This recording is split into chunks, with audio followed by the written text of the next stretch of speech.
shall reflect on the life of St Ignatius of Loyola. Baptized Inigo, Ignatius was the last of the 11 children born to a couple of noble descent in the family castle at Loyola in northern Spain. Following a military career, he was seriously wounded at the siege of Pamplona, and during a long convalescence read a book on the life of Christ and the life of saints, which made him realize the hollowness and futility of his own life. He often asked himself, if the saints could do this, why not I? After his recovery, he spent a year in solitude in Manresa, searching for God's will, and then made a pilgrimage to the Holy Land. He was already 33 when he took up the study of Latin among the schoolboys of Barcelona, and later devoted 11 years to philosophy and theology at various universities.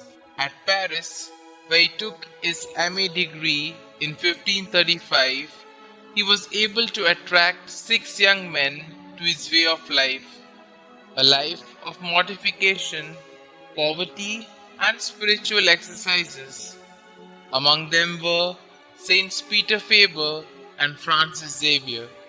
Paul III, under whose direct obedience the 7 placed themselves, looked upon these diligent, disciplined, and devoted priests as the nucleus of a new kind of religious society, whose well-trained and educated members fill the urgent need for overcoming worldliness and ignorance and counteracting the untruths being spread by the Church's enemies.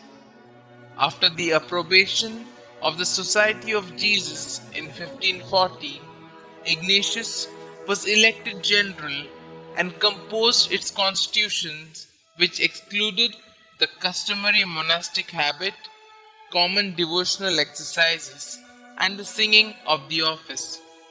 Instead, its members were to devote all their time to preaching, hearing confession, giving spiritual exercises, and educating boys in schools and colleges.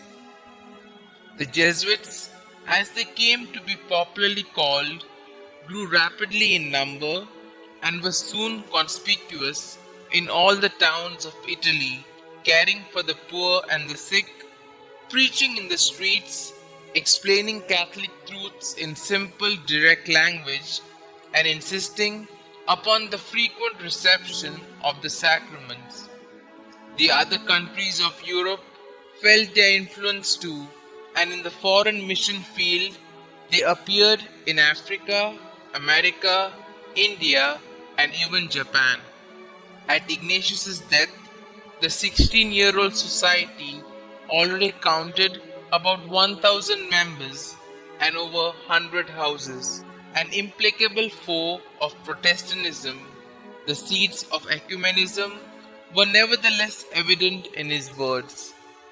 Great care must be taken to show forth orthodox truth in such a way that if any heretics happen to be present, they may have an example of charity and Christian moderation.